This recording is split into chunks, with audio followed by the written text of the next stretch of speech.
if in bhakti we engage in bhakti or devotion with the personal motivation, what is there in it for me? Then we move towards Vidhi Bhakti. Vidhi Bhakti is that which is full of rules and regulations. Do this, otherwise aparadh, there is a sin. Do this, otherwise there's a sin. Don't do this, otherwise you'll be breaking the rules. You need to throw the chawal like this and not like this.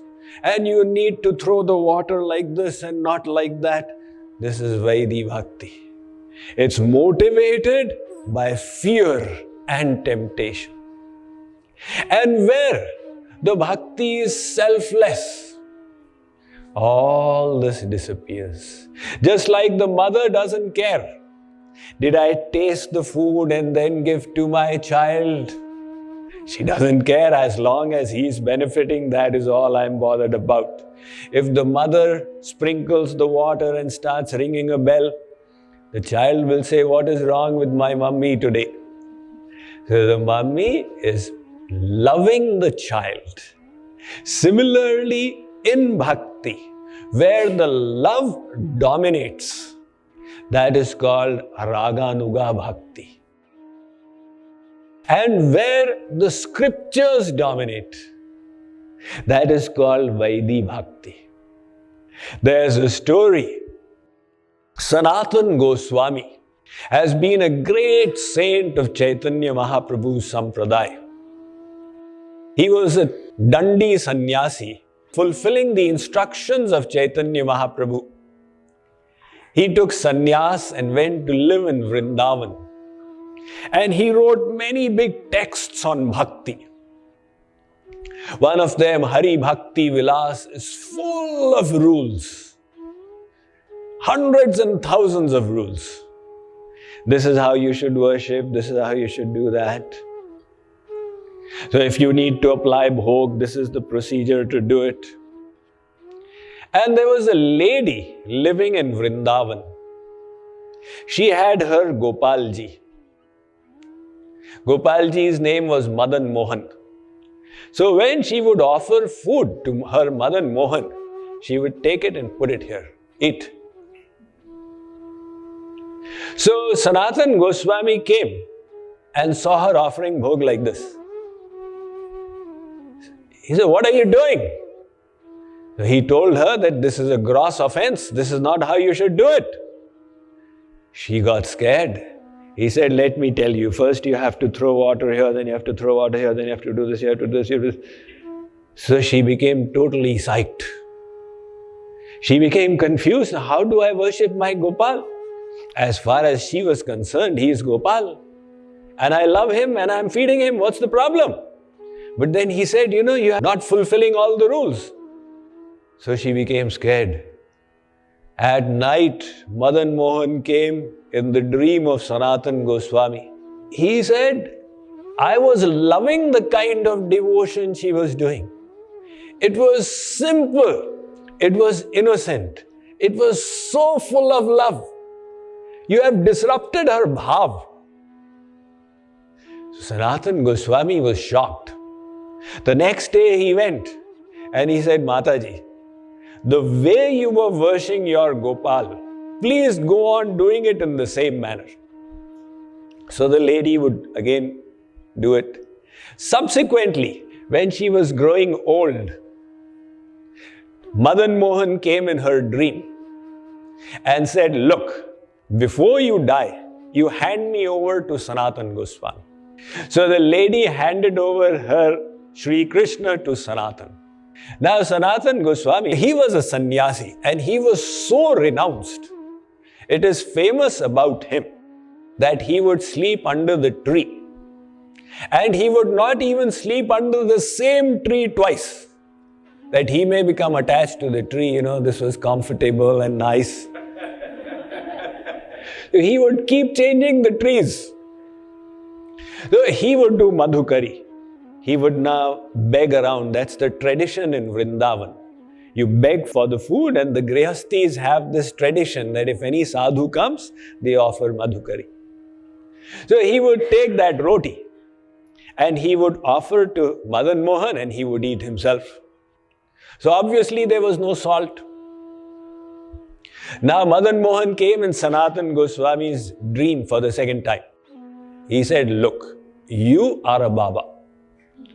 You are detached from the tongue. You don't care if there is salt or if there is no salt, but I am not a sannyasi. So you need to offer me with a little bit of salt. Sanātan Goswāmī in his dream, he said, look, Shree Krishna, now don't spoil my ways. Today you want salt, tomorrow you want pickles, then day after you want chilies. Now what will I do? If you want salt, you arrange for it yourself. So subsequently, there was a trader. From Kolkata, he was bringing the sea salt by a boat, small little ship, up the Ganga and then up the Yamuna to Delhi to sell it. So when the boat came to Vrindavan on the Yamuna, a huge storm developed. And this boat started shaking. So the trader had many other things as well. You know, in those days, the Yamuna was really big. The trader made a sankalp that today, if I am saved in this storm, the nearest deity I find, I will offer all my salt out there. Now the storm subsided. So he landed by the side and he came to Sanātan Goswāmī and he offered all his salt there to Sanātan Goswāmī. And he went off to Delhi, he sold the rest of the things.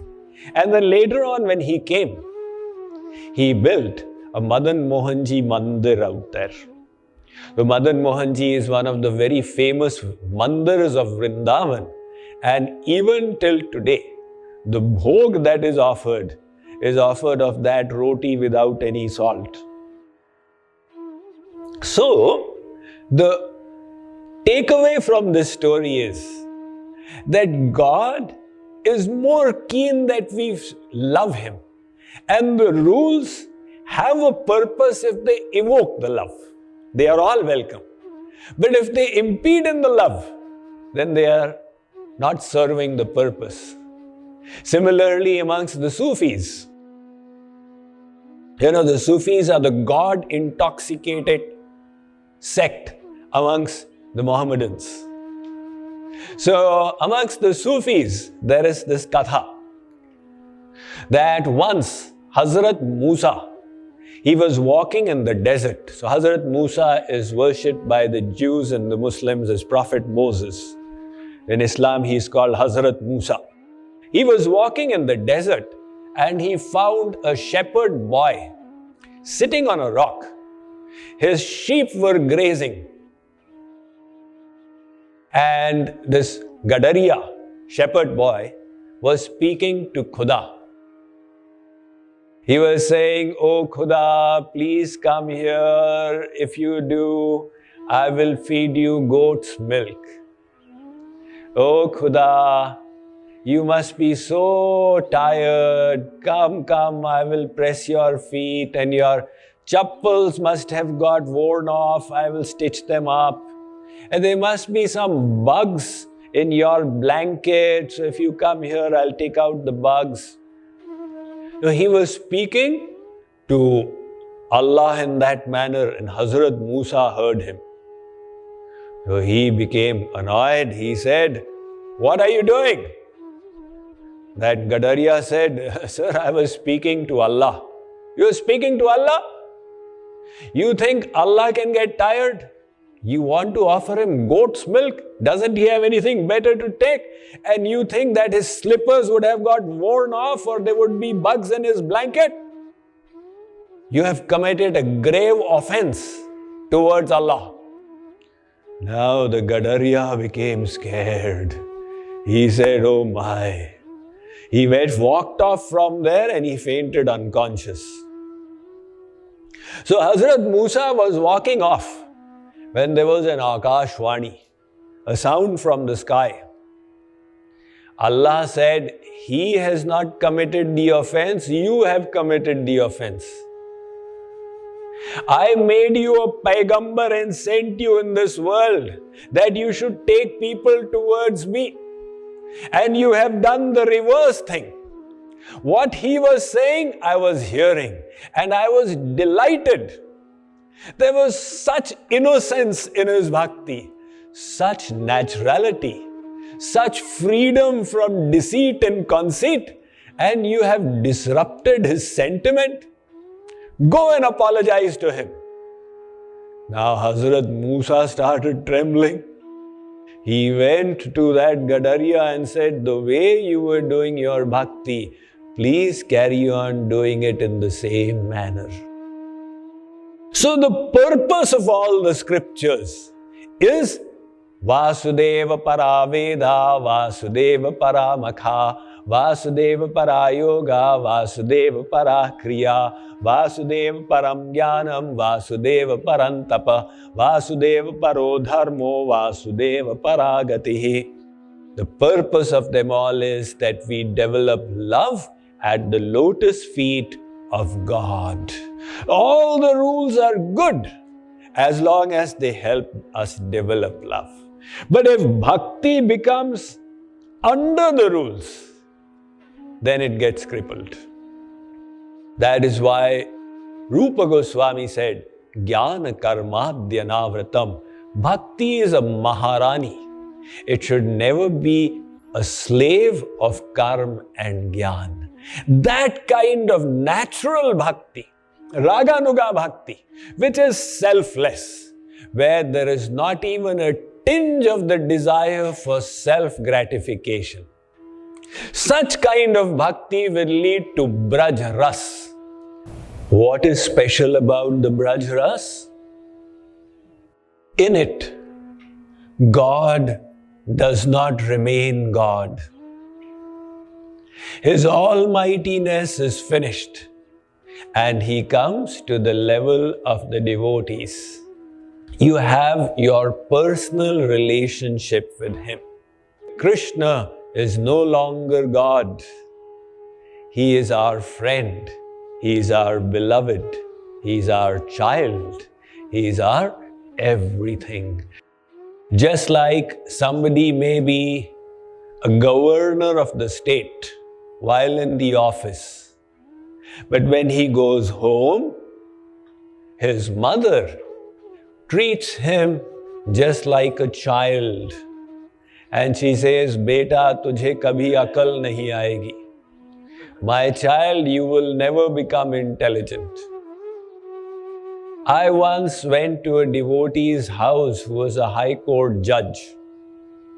And when I went in, his wife was saying ki tumko koi akal nahi hai. So I asked, what is it that you are saying? Without realizing, she repeated the same thing. Swamiji, inko bilkul akal nahi hai. He doesn't have any sense. I said, look, this person decides life and death in cases. However, for his wife, he is only a husband. So in the same way, where God's almightiness finishes, that is the Braj-Rasa. So what happens in the Braj-Rasa? Ras Khan had said hundreds of years ago, Shesh, Mahesh, Ganesh, Dinesh, Suresh, Hujahi, Nirantara Dhyāve. Big personalities worship him. Jahi, Anadi, Anant, Akhand, Ached, Bhed, Suved Batave. The scriptures say, without beginning and without end. Narad se Shukavyas rate, Pachihari tau par na pave.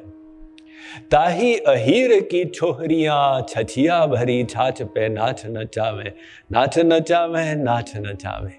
That Supreme Lord is being made to dance for chach by the gopis. What is chach? From yogurt, if you remove the butter, what remains is chach or buttermilk. So the gopis make Shree Krishna dance for buttermilk. They say, Sham Sundar, dance and we will give you milk. He is the same master of infinite universes. But he has voluntarily hidden his almightiness and come to the level of the devotees. How does this happen? This happens, the Braj-Rasa, where the devotee becomes totally selfless. In other words, there is no desire for worldly enjoyment, no desire for liberation. The only goal now is, I want to give happiness to my supreme beloved. That kind of selfless devotion finishes the fear in bhakti. You see, consider this analogy. There is a servant who makes food for his master. And there's a mother who makes food for her child. The servant makes food to the best of his ability. But his intellect is not selfless. His motivation is that if this food is appreciated by my master, then I'll get a raise in my salary. And if the master does not like it, then my job may be in danger. In other words, the servant is cooking well, but internally, that selflessness is not there.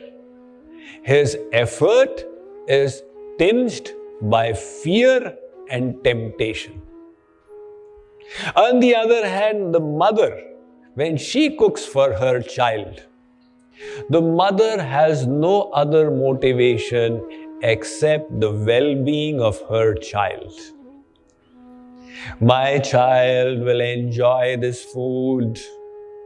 It will make him big and strong and healthy, and may he have a nice and wonderful life.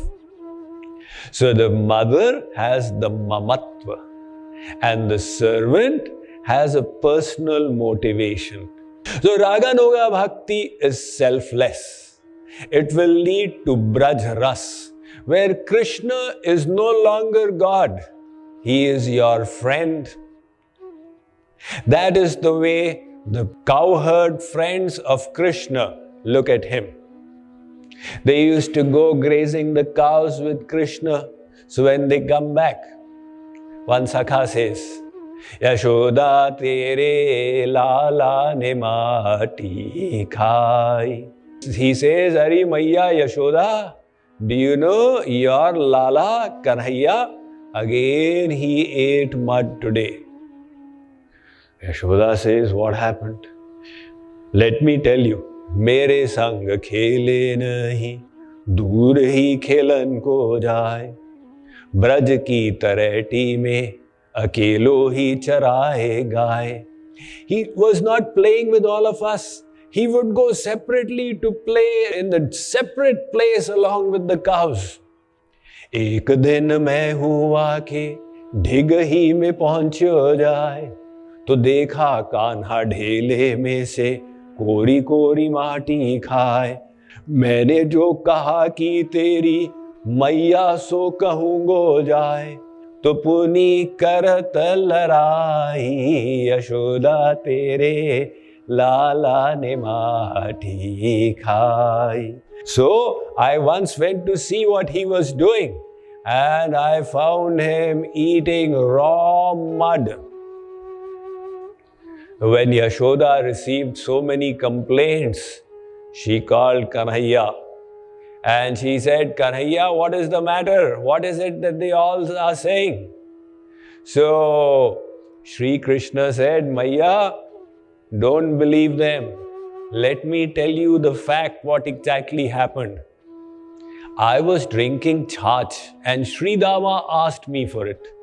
Ek din Sri Dama ne छाछ मांगी एक घूंट.